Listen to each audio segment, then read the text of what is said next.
나는 올림픽 주최자가 아니다. 현재 일본 스가 총리가 국회에서 한 답변이 큰 논란을 일으키면서 올림픽에 관한 우려를 던지고 있습니다. 스가 총리는 국회 질답 시간에서 야당 의원들이 코로나로 올림픽 취소를 서둘러 검토해야 한다는 의견에 대해서 자신은 올림픽 주최자가 아니라고 책임을 회피했습니다.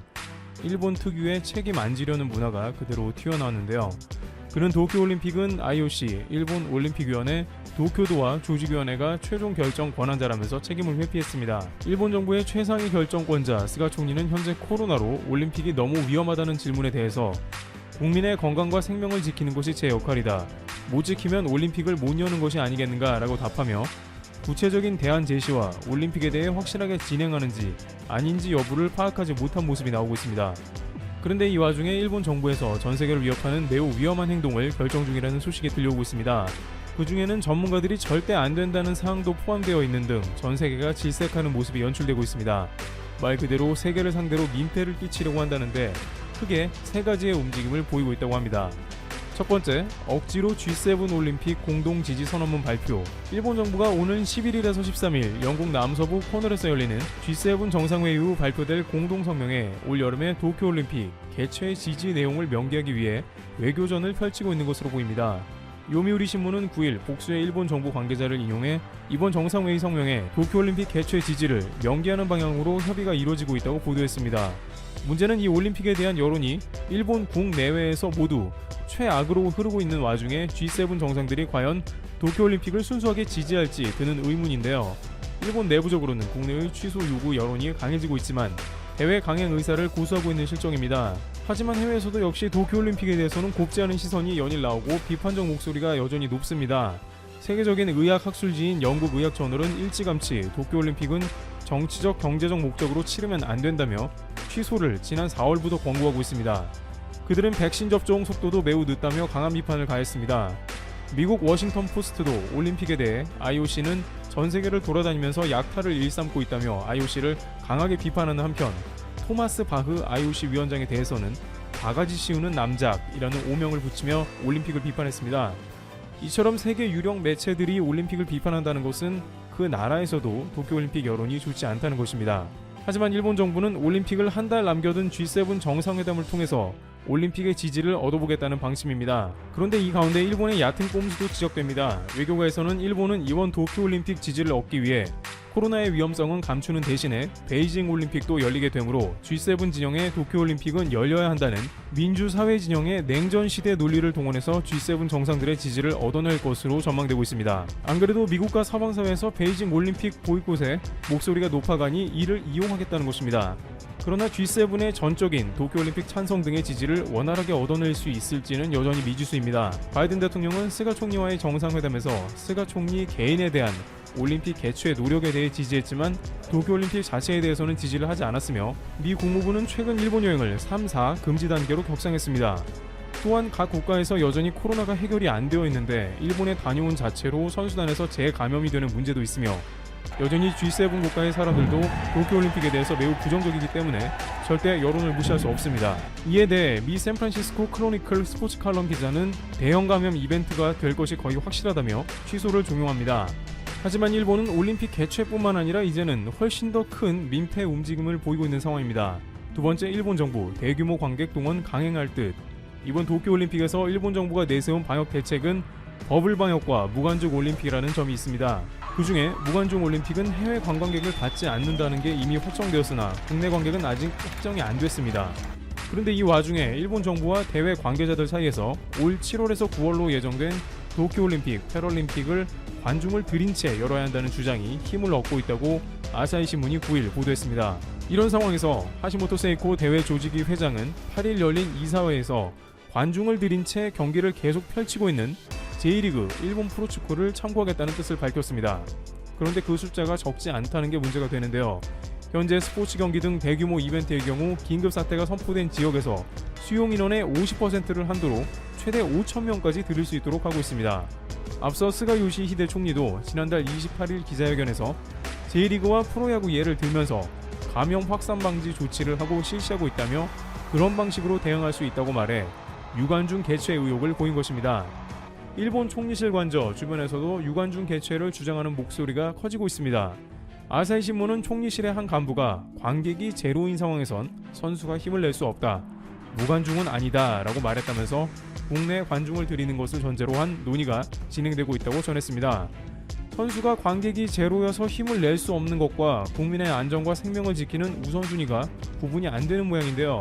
불과 한 달여 전인 지난 4월 28일 하시모토 회장이 무관중 개최도 각오하고 있다고 했던 것에 비춰보면 분위기가 급변한 것입니다.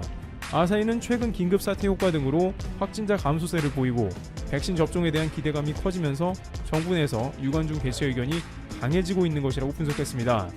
하지만 이는 일본 내 여러가지 변수를 망각한 것인데요. 일단 일본형 변이 바이러스가 등장한 게 큰 문제가 됩니다. 최근 고베에서는 지금까지의 코로나 바이러스 형태가 아닌 보완된 좀 더 강력한 형태의 바이러스가 발견되었습니다. 고베시에서 최근 환자를 조사한 결과 남아공형 바이러스에 다른 양상이 추가된 새로운 변이가 나왔다고 밝혔습니다. 이는 일본형 변이 바이러스인데 변이 바이러스 특성상 감염 전파 속도가 빨라 올림픽 같은 이벤트에 매우 부적합합니다. 결국 전 세계 손님들을 초대해놓고 자칫 일본형 변이 바이러스를 퍼뜨려 다시 고국으로 돌려보낼 수 있는 것이죠. 아사히 신문은 전문가와 코로나19 대응 업무를 맡은 정부 관료 사이에서조차도 J리그 등 국내 스포츠 이벤트와는 달리 규모가 다른 올림픽을 유관중으로 개최하는 것에 대해 걱정하는 목소리가 나오고 있다고 전했습니다. 그런데 왜 이렇게 일본에서 올림픽 개최하는 것도 무리인데 관객까지 동원하려고 하는지 이해가 안 되는데요. 그에 관해서는 이미 400만 장의 티켓이 팔린 것도 원인이고 광고주의 입김도 한몫하는 것으로 알려졌습니다. 도쿄 조직위는 400만 석이 선 예매되어 이를 환불해주는데 매우 골치를 썩이고 있는 것으로 알려져 있습니다. 따라서 현재 긴급사태 발령 해제를 적용하면 최소한 310만 석은 좌석으로 제공할 수 있기 때문이죠. 또한 전 세계로 송출되는 방송에 횡한 경기장이 노출되면 박진감이 떨어져 경기를 덜 보게 되는 경향이 있습니다. 하지만 수백 개의 도쿄올림픽 후원사는 자신들의 광고가 어떻게든 더 효과를 보기 원하기 마련인 것입니다. 결국 도쿄올림픽 후원사들은 이번 올림픽 방송에서 유관중을 고집하고 있는 것으로 알려져 있습니다. 따라서 처음에는 도쿄올림픽을 무관중으로 주장하다가 이제는 슬금슬금 유관중 강행 모드로 가는 것입니다. 마지막으로 도쿄올림픽 민폐는 이번 올림픽이 정치적으로 크게 악용되고 있다는 점이 떠오르고 있습니다. 세 번째, 도쿄올림픽은 정치올림픽. 일본 국내에서도 도쿄올림픽은 스가 총리가 자신의 정치적 생명을 위해 버티는 형국이라며 비판받습니다. 국민의 생명을 담보로 무리하게 강행되어 치르는 올림픽은 일본 역사에서 분명 오명으로 남게 될 것인데요. 문제는 일본은 국내에서 그치지 않고 이것이 전 세계적으로 민폐를 끼치는 또 하나의 정치 사태를 낳고 있는 점입니다. 가장 가까운 이웃 국가인 한국에게는 2019년 수출 규제에 이어 다시 한번 독도를 일본 영토로 표기하는 도발을 행했습니다. 일본은 이를 계기로 한국과 스포츠 분야에서까지 협업이 불가능한 국가로 인식되는 만행을 저지르고 만 것입니다. 또한 한국뿐 아니라 러시아, 중국과도 쿠릴 열도와 센카쿠 등 영토 문제를 여전히 해결 못하고 있는 모습이 연출됩니다. 한국에서는 최근 여론조사에서 국민의 67.6%가 여전히 도쿄올림픽 참석을 보이콧하자고 답변하고 있습니다.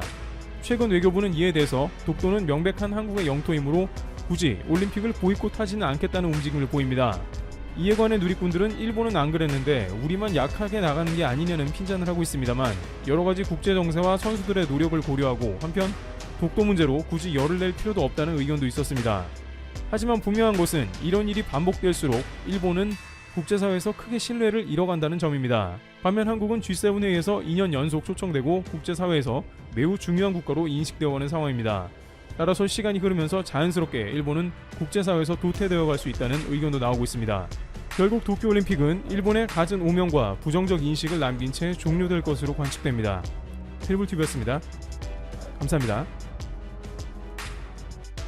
여러분, 731 부대를 알고 계신가요? 이 부대는 중국 하얼빈에 있던 일제 관동군 산하의 세균전 부대입니다. 1936년에서 1945년 광복 직전까지 전쟁포로 및 구속된 사람들 3천여 명을 대상으로 각종 세균 실험과 약물 실험을 자행했습니다. 원래 목적은 예방의학 연구와 식수의 보급이었습니다. 하지만 실체는 완전히 달랐습니다. 인체 실험을 통해 생물학 무기를 만들고 있었죠. 생체 실험에 동원된 사람들을 마루타라고 불렀습니다. 마루타는 대부분 한국인과 중국인이었습니다. 소수의 러시아 및 미국 포로도 있었죠. 이곳에서 이루어진 실험을 구체적으로 말씀드리지는 않겠습니다. 너무 잔인하기 때문입니다. 차마 같은 인간이 했다는 걸 믿을 수 없을 정도입니다. 제2차 세계대전에서 일본이 완전히 패하면서 731 부대의 만행은 전 세계에 공개되었습니다. 일본은 명백한 역사적 사실을 부정하고 있습니다. 하지만 자랑스러운 한국인들이 진실을 세계에 널리 알리기 위해 나섰습니다. 그분들을 오늘 소개해 보겠습니다. 중국인과 몽골인, 만주인, 러시아인들과 함께 시인 윤동주와 독립운동가 이천청 등 한국인이 일본 제국주의 731 부대의 생체 실험 대상이 되었다. 윤동주 시인도 생체 실험의 대상이 되었다니 충격적이죠? 그런데 이 내용은 어디서 나오는 걸까요? 놀랍게도 미국을 비롯해 전 세계 과학자 30여만 명이 교육받는 미 국립보건원의 교재에 나오는 내용입니다. 이는 조 박 펜실베니아 의대 교수와 그의 가족들의 노력으로 이루어진 쾌거입니다. 조 박 교수의 가족들은 5년 동안 끈질기게 매달린 끝에 올해 1월 이 내용을 포함시켰습니다. 조 교수는 2014년 록펠러 대학에서 박사 후 연구원으로 일했습니다. 당시 국립보건원의 한 강의를 들었습니다. 그런데 교재를 보고 충격을 받았습니다. 2차 세계대전 당시 독일이 유대인에게 자행한 생체 실험이 소상히 기록되어 있었던 겁니다. 독일의 과학자들은 포로들에게 온갖 잔인한 실험을 자행했습니다. 이후 연합군은 독일 과학자들을 전범으로 강력하게 처벌했습니다. 조 교수는 훨씬 더 잔혹했던 731 부대가 빠진 것을 용납할 수 없었습니다. 그는 국립보건원의 담당자를 찾아내 731 부대의 만행을 연보에 실어달라는 내용이 담긴 이메일을 보내기 시작했습니다. 반응은 없었습니다. 그러자 조 교수는 모든 가족을 동원해 731 부대 자료 수집에 나섰습니다. 메일은 무려 5년 동안 이어졌습니다. 결국 국립보건원은 진실을 인정하고 관련 내용을 연보에 기록했습니다. 엄청난 집념과 노력이 만들어낸 결실입니다. 그런데 더욱 놀라운 것이 있습니다. 제2차 세계대전이 끝난 후 미국 정부는 731 부대의 만행을 묵인했습니다. 그리고 일본 과학자들을 전범으로 처벌하지 않는데 최종 합의를 했죠. 연보에는 이 내용까지 다 기록되어 있습니다. 이는 미국의 치부에 해당됩니다. 바토는 사이버 외교사절단 방크가 이어받았습니다. 지난 30일 방크는 731 부대의 실체를 국제사회에 제대로 알리는 캠페인을 전개하겠다고 공식 발표했습니다. 한국과 영어, 중국어로 제작된 3종의 광고 포스터를 방크 사이트와 페이스북, 인스타그램 등 각종 사회적 관계망 서비스에 올리기 시작했습니다. 포스터는 널리 확산되고 있습니다. 또한 해당 포스터를 내세워 세계 최대 규모의 청원 사이트 change.org에 청원을 올리기로 했습니다. 포스터의 제목은 아시아판 아우슈비츠 731 부대를 아시나요? 입니다. 나치 독일의 유대인 수용소 아우슈비츠 돌벽에는 이런 문구가 적혀 있습니다. 과거를 기억하지 못하는 자들은 과거를 반복한다. 포스터에 이 문구를 적어 넣었습니다. 그리고 2013년 아베 신조 총리가 731이 적힌 비행기를 탄 사진과 함께 731 부대원의 사진을 실었습니다. 한편 북한과 중국도 올해 들어 731 부대를 재조명하며 일본 정부를 비판하고 나섰습니다. 지난 6일 북한은 일본 정부를 향해 반인륜적 범죄를 인정하고 전범국 배상 의무를 다하라고 촉구했습니다. 731 부대와 관련한 새로운 비밀 문서가 나왔기 때문입니다. 도쿄신문은 1950년 9월 후생성 담당자가 작성했던 관동군 방역급수부라는 제목의 자료를 공개했습니다. 이 자료에는 관동군 방역급수부 경과개왕도라는 대형 도면이 포함되어 있는데 여기에는 하얼빈 부대의 본부와 지부의 부대 구성, 일본으로의 부대 후퇴 경로 등이 자세히 담겨 있습니다. 관동군에는 731 부대와 5개의 지부가 있었으며 야오둥성 다롄 지부가 세균 연구 및 생산에 종사했다는 내용이 담겨 있습니다.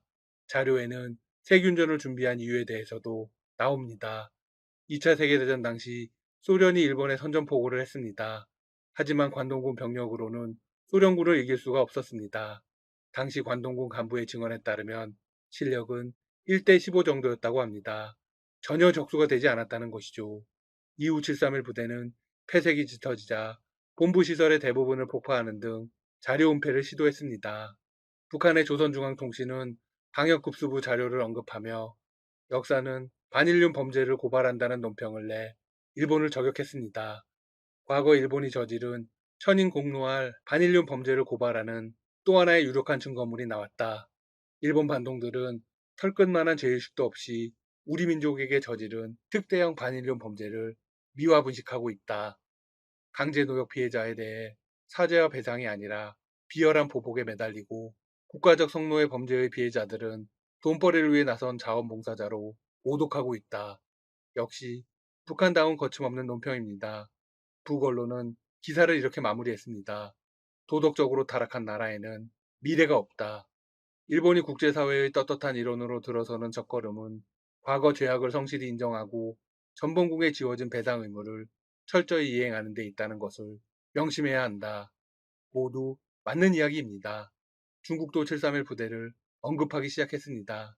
지난 1월 731 부대 미공개 사료 전시회를 개최한 것입니다. 전시회에는 중국 동북 지역에서 벌인 세균전 실험과 관련한 당시 731 부대원들의 증언 등이 새롭게 대중에 공개되었습니다. 중국에서 나온 증언 역시 일본이 러시아를 상대하기 위해 세균전을 준비했다는 쪽으로 이어집니다. 가장 효과가 있는 게 패스트균이었습니다. 그들은 세균을 배양해 비행기에 싣고 뿌려서 소련군을 없앨 수 있기를 바랬다. 전시회 관계자는 당시 부대원이 직접 증언한 것이기 때문에 객관적이라고 평가했습니다. 이 밖에도 전시회에는 말레이시아, 태국, 인도네시아, 싱가포르 등 동남아시아에서도 세균 부대인 9420 부대가 운영됐다는 자료가 포함되었습니다. 한국과 중국뿐 아니라 아시아 전체가 피해자인 셈입니다. 한국은 아시아의 모든 국가들과 연합해야 합니다. 그리고 731 부대의 만행을 국제사회에 널리 알려야 합니다. 잘못된 역사를 바로잡고 일본의 진심 어린 사과와 배상을 요구해야 하죠. 과거를 잊은 민족에게는 미래가 없는 법이니까요. 닥터시사TV도 끝까지 함께 하겠습니다. 여러분 시청해주셔서 감사합니다. 구독과 좋아요 부탁드립니다.